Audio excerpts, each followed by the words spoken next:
Hello friends, how are you. जरूर आप लोग अच्छे हो, लेकिन आज आपको हमसे दोस्ती करनी है। आप पूछेंगे how it is possible. Possible है, बस आपको क्या करना है, लाइक करना है, शेयर करना और सब्सक्राइब करना है। अगर आप सब्सक्राइब करते हो, शेयर करते हो, लाइक करते हो, है ना, उससे दोस्ती अपने आप हो जाती है। तो पहले दोस्ती कीजिए, है ना। चलिए, आशा है आप लोग दोस्ती कर चुके होंगे, है ना। तो चलिए, पिछले लेक्चर में हम लोगों ने मेटल, नॉन मेटल और मेटलॉइड के बारे में स्टडी किया। इसके साथ साथ हम लोगों ने ये भी जाना कि मेटल, नॉन मेटल और मेटलॉइड को हम रिकॉग्नाइज कैसे करेंगे, अब वो भी एक सिंपल ट्रिक के माध्यम से, है ना। इसका मतलब है कि हम लोगों ने एक सिंपल ट्रिक का भी स्टडी किया था, है ना। निश्चित रूप से वो ट्रिक आपको अच्छा लगा होगा, मजा आया होगा, है ना। तो चलिए आज देखते हैं कंपाउंड, लेकिन इससे पहले थोड़ा सा रिकैप, ठीक है। याद प्योर सबस्टेंस, मैंने बताया ऐसा substance this is made up of same kinds of atoms और molecules, that is called pure substances. और वैसा substance this can't be separate out from its constituents by using any types of physical methods, जिसे किसी भी physical method से इसके constituent से अलग नहीं किया जा सकता है, वो सबस्टेंस प्योर सबस्टेंस कहलाता है। इन सब के बारे में हम लोगों ने प्रीवियस लेक्चर में डिस्कस कर लिया, ठीक। तो देखिए आप, तो प्योर सबस्टेंस को हम लोगों ने क्लासिफाई किया था एलिमेंट और कंपाउंड, एलिमेंट एंड कंपाउंड, ठीक। एलिमेंट को फर्दर क्लासिफाई किया गया metal, non metal and metalloid, जिसके बारे में हम लोगों ने स्टडी कर लिया। एलिमेंट के बारे में स्टडी कर लिया है, मेटल के बारे में, नॉन मेटल के बारे में और मेटलॉइड के बारे में, ठीक। अब हमें जानना है कंपाउंड के बारे में, है ना। ध्यान दीजिए, अब कह रहा है कंपाउंड क्या है, एक प्योर सबस्टेंस है, यानी कंपाउंड भी एक प्योर सबस्टेंस है। और जब कंपाउंड प्योर सबस्टेंस है तो प्योर सबस्टेंस का जो भी प्रॉपर्टीज होगा वो निश्चित रूप से कंपाउंड में क्या होगा, मौजूद होगा, ठीक है। यानी इसका मतलब है कि अगर हमें कंपाउंड को डिफाइन करना है, then we have to refresh the properties of pure substances in our mind, ठीक है। यानी इसका मतलब हुआ कि अगर कंपाउंड को हमें डिफाइन करना है ना, तो प्योर सबस्टेंस के प्रॉपर्टीज को अपने माइंड में रिफ्रेश रखना, ठीक है। और हमारा प्योर सबस्टेंस क्या कहता है कि वैसा substance this is made up of same kinds of atoms और मॉलिक्यूल्स, ठीक है।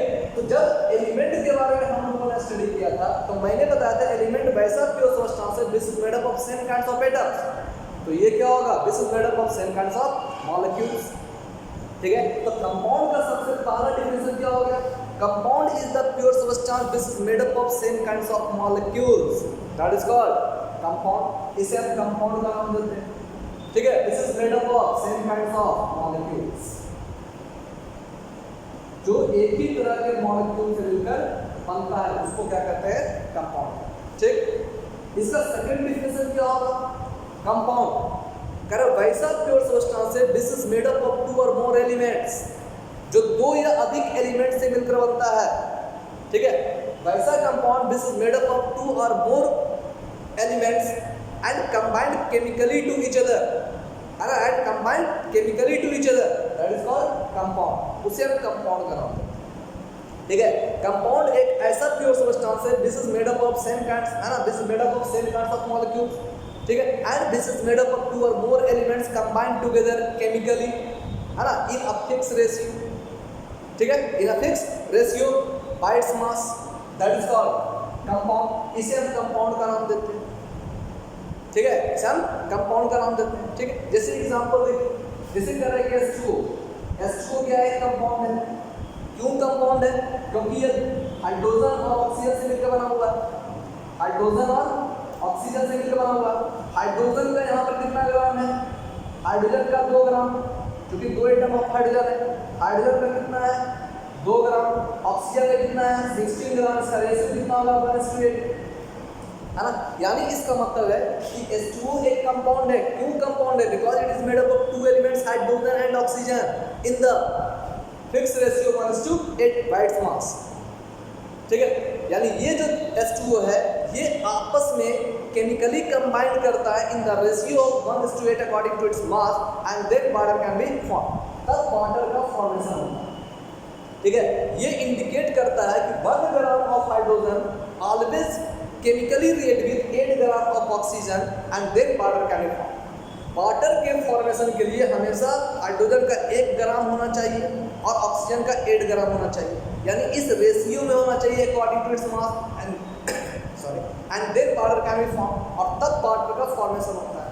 ठीक है, क्योंकि इसमें आप ध्यान दीजिए, इसमें रेशियो फिक्स है, 2 या अधिक एलिमेंट मौजूद है, केमिकली कंबाइन कर रहा है, and that's why we can say H2 is a compound. इसलिए हम कह सकते हैं कि H2 क्या है, कंपाउंड है। ठीक है, इसके अलावा हम कह सकते हैं कि ये H2O एक कंपाउंड है, क्यों? क्योंकि H2O का बहुत सा मॉलिक्यूल आपस में कंबाइन किए हुए। ठीक है, it is made up of a number of same molecules of water molecules. ठीक है, and then compound is form. तब क्या करता है, कंपाउंड का फॉर्मेशन होता है। ठीक है ना? अब ध्यान दीजिए, अब कर रहे हैं कंपाउंड।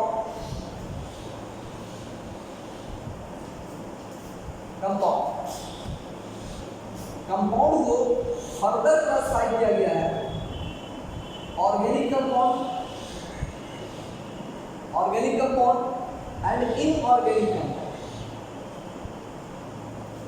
ऑर्गेनिक कंपाउंड और इनऑर्गेनिक कंपाउंड। ठीक है, अब पहले हम जानेंगे ऑर्गेनिक कंपाउंड के बारे में, उसके बाद हम जानेंगे इनऑर्गेनिक कंपाउंड। ठीक है, ध्यान, ऑर्गेनिक कंपाउंड नाम से पता चल रहा है कि ऑर्गेनिक को हिंदी में कहते हैं कार्बनिक। ठीक है, इसका मतलब ये हो रहा होगा कि वैसा compound which must contain carbon, जिसमें कार्बन मौजूद होता है। ठीक है, मस्ट कंटेन कार्बन, जिसमें कार्बन निश्चित रूप से मौजूद होता है, उस कंपाउंड को हम क्या कहते हैं, ऑर्गेनिक कंपाउंड कहते हैं। अकार्बनिक, इनऑर्गेनिक को हिंदी में क्या कहते हैं, अकार्बनिक। कार्बनिक का मतलब कार्बन, आ का मतलब नॉट, यानी जिसमें कार्बन मौजूद नहीं होता है उसको हम क्या कहते हैं, इनऑर्गेनिक कंपाउंड कहते हैं। ठीक है, लेकिन ये जो डिफिनेशन है वो थोड़ा सा रॉन्ग है, यानी कह सकते हैं वो सही नहीं है। क्यों नहीं है, देखिए आप अभी कह रहे हैं कि ऑर्गेनिक कंपाउंड का मतलब एक वैसा compound which must contain carbon, यानी कार्बन जिसे मौजूद होगा, कार्बन से बने कंपाउंड को कहते हैं ऑर्गेनिक कंपाउंड या कार्बनिक कंपाउंड। ठीक है, लेकिन एग्जांपल अगर देखा जाए CaCO3, इसमें भी कार्बन मौजूद है, इसमें कार्बन मौजूद है। ठीक है, CO2, इसमें भी कार्बन मौजूद है ना, इसमें भी कार्बन मौजूद है। यहाँ देख लीजिए दिया हुआ है NaHCO3, इसमें भी कार्बन मौजूद है। ठीक है, क्योंकि ये सब में कार्बन मौजूद है तो ये सब ऑर्गेनिक कंपाउंड होना चाहिए अकॉर्डिंग टू डिफिनेशन। वैसा compound which must contain carbon, जिसमें कार्बन रहता है या which is made up of carbon, that is called organic compound. तो ये जो डिफिनेशन है थोड़ा सा रॉन्ग है। ठीक है, क्योंकि ये सब जो भी कंपाउंड है सब में कार्बन है but not come under the organic compound, लेकिन ये ऑर्गेनिक कंपाउंड के अंतर्गत नहीं आता। ठीक है, इसका मतलब है ये जो डिफिनेशन है वो समथिंग रॉन्ग है, कुछ गलत है। उसी प्रकार ये देखिए, ये डिफिनेशन क्या कर रहा है, डज नॉट कंटेन कार्बन, जिसमें कार्बन मौजूद नहीं है उसको कहते हैं अकार्बनिक, that means inorganic. H2O inorganic है। ठीक है, लेकिन इसके साथ साथ CO2 ये भी इनऑर्गेनिक। ठीक है, ये भी क्या है, इनऑर्गेनिक है। आपका कैल्शियम कार्बोनेट ये भी क्या है, इनऑर्गेनिक है। कैल्शियम बाइकार्बोनेट ये भी इनऑर्गेनिक है। ठीक है, यानी इसका मतलब ये दोनों डिफिनेशन क्या है, गलत है। इसमें कह रहा है कार्बन नहीं होता लेकिन फिर भी कार्बन है, इसमें कहता है कार्बन से बना होना चाहिए लेकिन कार्बन है लेकिन फिर भी ऑर्गेनिक नहीं है। ठीक है, मतलब क्या है, इसका डिफिनेशन थोड़ा सा रॉन्ग। तो चलिए देखते हैं इसका डिफिनेशन क्या होगा, है ना। तो सबसे सिंपल डिफिनेशन, ऑर्गेनिक कंपाउंड वैसा compound which must contain carbon. ठीक है, which must contain carbon but accepting the oxide of carbon, carbonate of carbon and bicarbonate of carbon. ठीक है, यानी कार्बन के ऑक्साइड को छोड़कर, कार्बन से बने कार्बोनेट को छोड़कर और कार्बन से बने बाइकार्बोनेट को छोड़कर, ठीक है, जिसमें कार्बन मौजूद होगा उसको क्या कहेंगे हम, ऑर्गेनिक कंपाउंड कहेंगे। ठीक है, हाँ, और इसमें क्या होगा, इसमें सभी एलिमेंट मौजूद होगा। ठीक है, एज ए मेन कंपोनेंट के रूप में इसमें कोई भी एलिमेंट मौजूद हो सकता है, उसको क्या कहते हैं हम, इनऑर्गेनिक कंपाउंड कहते हैं। ठीक है, लेकिन चलिए ये डिफिनेशन शायद आपको समझ में नहीं आया होगा, है ना। तो चलिए देखते हैं दूसरा डिफिनेशन क्या कहता है इसका, ध्यान दीजिए, है ना। देखिए यहाँ पर अब क्या है कि ऑर्गेनिक कंपाउंड वैसा compound this can be obtained from the living things. ठीक है, देखिए सबसे सिंपल डिफिनेशन है, ऑर्गेनिक कंपाउंड किसे कहते हैं, वैसा compound this can be obtained from living things, जो लिविंग थिंग्स से ऑब्टेन होता है। वैसा compound this is obtained from living things. Living things का मतलब क्या हो गया, plants and animals, plants and animal. वैसा कंपाउंड जो प्लांट्स और एनिमल से मिलकर बनता है उसको क्या कहते हैं, ऑर्गेनिक कंपाउंड कहते हैं। और वैसा compound this can be obtained from non living things, that is called inorganic compound. ठीक है, जैसे क्या होगा, मिनरल्स वगैरह। ठीक है, ये सब क्या होगा, इनऑर्गेनिक कंपाउंड होगा। This is found under the earth crust. ठीक है, तो वैसा कंपाउंड है ना, वैसा कंपाउंड इनऑर्गेनिक कंपाउंड कहलाता है।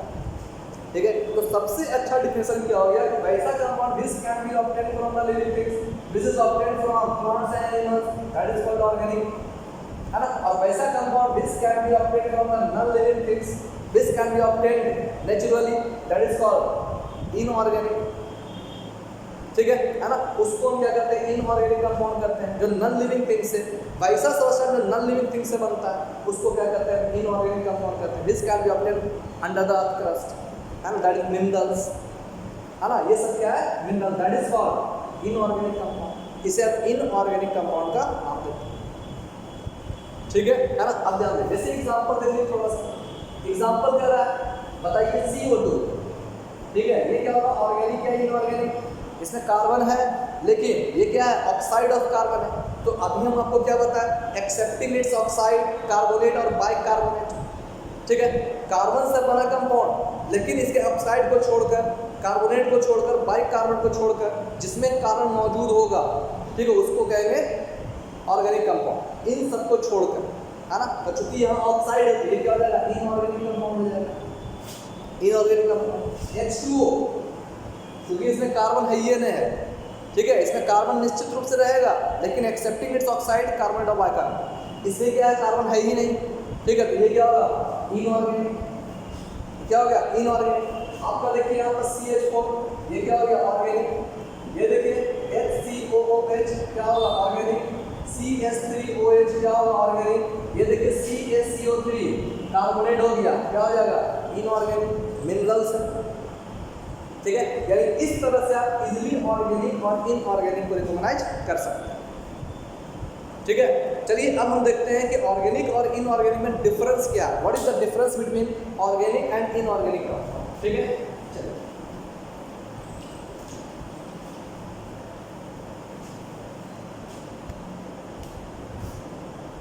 Organic compound and inorganic compound. ठीक है, ऑर्गेनिक और इनऑर्गेनिक। सबसे पहला डिफरेंस, इसका डेफिनेशन दे देना है। ठीक है, अभी हमने बताया this can be obtained from living things, ये क्या होगा, नॉन लिविंग थिंग्स। सबसे पहला डिफरेंस ये हो जाएगा। दूसरा डिफरेंस ये देना है, ये जो ऑर्गेनिक कंपाउंड होता है, ठीक है, इसका मेन कंपोनेंट जो हो सकता है, ठीक है, the main component of organic compound जो है वो कार्बन होगा, ऑक्सीजन होगा, हाइड्रोजन होगा, सल्फर होगा और हाइड्रोजन एलिमेंट्स। ठीक है, यानी करें कि ऑर्गेनिक कंपाउंड का मेन कंस्टिट्यूएंट जो होगा, मेन कंपोनेंट जो होगा वो क्या होगा, कार्बन, ऑक्सीजन, हाइड्रोजन, सल्फर और हाइड्रोजन एलिमेंट्स होगा, यानी इन सब से मिलकर बना हुआ। ठीक है, उसको क्या कहेंगे हम, ऑर्गेनिक कंपाउंड। ठीक है, उसी प्रकार लेकिन इनऑर्गेनिक कंपाउंड का मेन कंपाउंड जो है, इसमें और एलिमेंट हो सकता है, इसमें जो है सभी एलिमेंट आ सकता है इसमें। ठीक है, नेक्स्ट देखते हैं क्या है कि ऑर्गेनिक कंपाउंड जो होता है वो क्या होता है, कोवैलेंट इन नेचर होता है, कोवैलेंट इन नेचर होता है। ठीक है, यानी इसका मतलब क्या है कि ऑर्गेनिक कंपाउंड जिस एटम से मिलकर बना होता है उसके बीच कोवैलेंट बॉन्ड क्या होता है, बॉन्डेड होता है। ठीक है, यानी कहने का मतलब दिया हुआ है कि ऑर्गेनिक कंपाउंड जिस एटम से मिलकर बना होता है उनके बीच होता है कोवैलेंट बॉन्ड होता है। ठीक है, that means covalent bond is bonded between the atoms, है ना, contain present in one molecule of A organic compound. यानी कह रहे हैं कि ऑर्गेनिक कंपाउंड के एक मॉलिक्यूल में जितना एटम मौजूद होता है वो सभी एटम जो होता है this atoms are bonded with covalent bond. ठीक है, and that's why it is called covalent in nature. तो जितना भी ऑर्गेनिक कंपाउंड है all organic compound are covalent in nature. ठीक है, जबकि कह रहा पर कि इनऑर्गेनिक कंपाउंड जो होता है वो मोस्टली जो होता है आयनिक इन नेचर होता है। इसमें क्या होता है, आयनिक बॉन्ड का फॉर्मेशन। ठीक, अब ध्यान दीजिए, अब हम जानते हैं कि जब कोवैलेंट बॉन्ड होता है वो वीक होता है as compare to ionic bond. ठीक है, कोवैलेंट बॉन्ड होता है वीक होता है as compare to ionic bond. इसी कारण melting point and boiling point is very low. Organic compound का मेल्टिंग पॉइंट और बॉइलिंग पॉइंट होता है बहुत ही ज्यादा लो होता है, जबकि इसका melting point and boiling point of inorganic compound is high. इसका मेल्टिंग पॉइंट बॉइलिंग पॉइंट का बहुत ही ज्यादा हाई होता है। ठीक है, अब देखिए, है ना, इसका मेल्टिंग पॉइंट बॉइलिंग पॉइंट का बहुत ज्यादा हाई होता है। अब देखिए हम नेक्स्ट कह रहा है कि ऑर्गेनिक कंपाउंड जो होता है can't dissociate into its constituent ion, क्योंकि कोवैलेंट नेचर होता है, शेयरिंग से बना होता है। ठीक है, तो कह रहा है can't dissociate into its constituent ion and that's why it is insoluble. Organic compound होता है it is insoluble in water. ठीक है, यानी ऑर्गेनिक सॉल्वेंट जो भी होगा वो क्या होगा, वाटर में इनसॉल्युबल होगा। It is insoluble in water. ठीक है, जबकि ये जो होता है ना, सॉल्युबल इन वाटर होता है।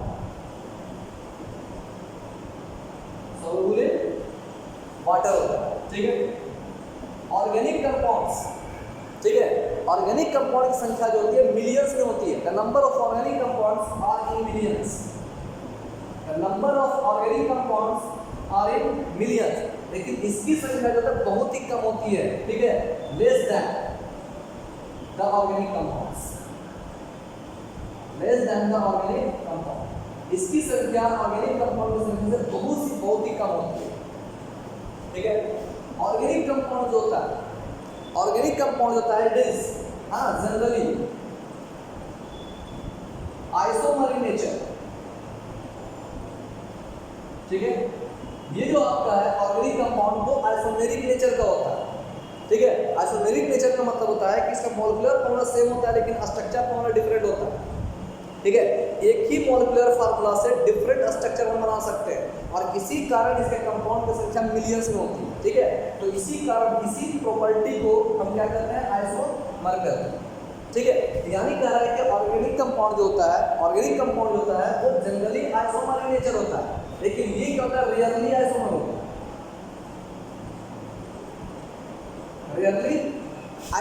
है। ठीक है, उसी प्रकार कर रहे हैं कि ये जो ऑर्गेनिक कंपाउंड होता है वो होमोलॉगी इन नेचर होता है। ठीक है, लेकिन ये क्या होता है, रियरली होमोलॉगी होता है।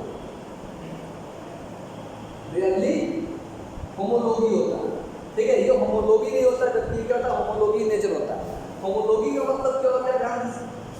जैसे हम एग्जांपल ले रहे हैं, ध्यान दीजिए, CH4 C2H6 C3H8 C4H10। ठीक है, ये क्या है, मीथेन, इथेन, प्रोपेन, ब्यूटेन, है ना, बाद में आप हायर क्लास में पढ़िएगा, है ना। तो कह रहे हैं यहाँ पर CH4 C2H6 C3H8 C4H6, है ना। तो ये जो आपका क्या है, ठीक है, मीथेन, इथेन, प्रोपेन, ब्यूटेन, इसमें CH2 का डिफरेंस है, इसमें CH2 का डिफरेंस है, इसमें CH2 का डिफरेंस है। यानी इसका मतलब है क्या है कि सब में CH2 का डिफरेंस है, मतलब ये एक ही सीरीज का कंपाउंड होगा। ठीक है, इन सब का जो है जनरल फार्मूला सेम होता है। इनका सेम होता है। ठीक है, तो वैसे सीरीज को हम क्या करते हैं, होमोलोगस सीरीज कहते हैं। ठीक है, वैसे सीरीज को क्या करते हैं, होमोलोगस सीरीज कहते हैं। ठीक है, तो इसी कारण कह रहा है कि जो भी ऑर्गेनिक कंपाउंड होता है, जो भी ऑर्गेनिक कंपाउंड होता है वो जनरली कहता है होमोलोगी नेचर होता है, जबकि इनऑर्गेनिक कंपाउंड होता है वो रियरली होमोलोगी होता है। ठीक है, वो रियरली होमोलोगी होता है, इसका कोई डिफरेंट जनरल फॉर्मूला नहीं होता है। ठीक है, यानी ये क्या होता है, ये किसी सीरीज में बंधे हुए नहीं होते, हाँ, इसी कारण ये रियरली क्या होते हैं, होमोलोगी नेचर होता है। ठीक है ना। अब ध्यान दीजिए, तो ऑर्गेनिक कंपाउंड किसे कह रहे हैं, इनऑर्गेनिक कंपाउंड किसे कह रहे हैं, आप समझ रहे हैं। ठीक है, इसके बहुत से डिफरेंस। ठीक है, खैर अब इसके बारे में अब जो है हम नेक्स्ट टॉपिक के बारे में नेक्स्ट वीडियो में जानेंगे। तब तक के लिए देखते रहिए इजी केमिस्ट्री। हमसे जुड़े रहने के लिए शेयर, सब्सक्राइब, लाइक जरूर करें। ठीक है, थैंक यू।